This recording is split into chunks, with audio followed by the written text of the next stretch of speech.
টুর্নামেন্টের সেরা খেলোয়াড়ের পুরস্কারটাও হয়তো একটু ভারী লাগছিল হামেস রদ্রিগেজের। ট্রফি নেওয়ার সময় কলম্বিয়ান অধিনায়কের মুখে ছিল না কোনো হাসি থাকবেই কি করে, স্বপ্নের ফাইনালটাই যে জেতা হলো না। আর্জেন্টিনার কাছে 1-0 গোলে হেরে কোপা আমেরিকায় স্বপ্ন ভঙ্গ হয়েছে কলম্বিয়ার। পুরো টুর্নামেন্ট জুড়ে দুর্দান্ত গতিতে ছুটছিল কলম্বিয়া। আর্জেন্টিনার মতোই অপরাজিত থেকে ফাইনালে উঠেছিল তারা।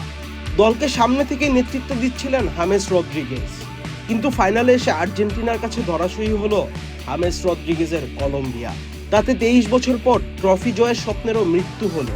টুর্নামেন্টে দুর্দান্ত পারফর্ম করে আবারও ফুটবল প্রেমীদের হৃদয়ে জায়গা করে নিয়েছেন হামেস রদ্রিগেজ। টুর্নামেন্টে তার অবিশ্বাস্য পারফরমেন্স দেখে কেউ বলেছেন কলম্বিয়ান তারকার পুনর্জন্ম হয়েছে।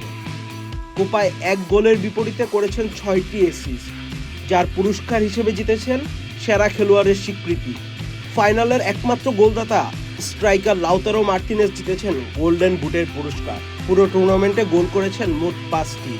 সেরা গোলরক্ষকের পুরস্কারটি এবারও নিজের করে নিয়েছেন এমিলিয়ানো মার্টিনেজ। পুরো টুর্নামেন্টে ক্লিনশিট রেখেছেন 5টি। সেরা গোলরক্ষকের পুরস্কার পাওয়াটা যেন একরকম সম্পত্তি বানিয়েছেন আর্জেন্টাইন এই গোলরক্ষক। সর্বশেষ 2 কোপা ও বিশ্বকাপেও সেরা গোলরক্ষকের পুরস্কার জিতেছেন তিনি। ফেয়ার প্লে অ্যাওয়ার্ড নিজেদের করে নিয়েছে কলম্বিয়া, যদিও এই ট্রফিটি কেবলই সান্ত্বনা। রদ্রিগেজ বলেছিলেন ক্যারিয়ারের 13টা বছর এই মুহূর্তটির জন্য অপেক্ষা করেছিলেন, কিন্তু তার স্বপ্ন পূরণ হলো না।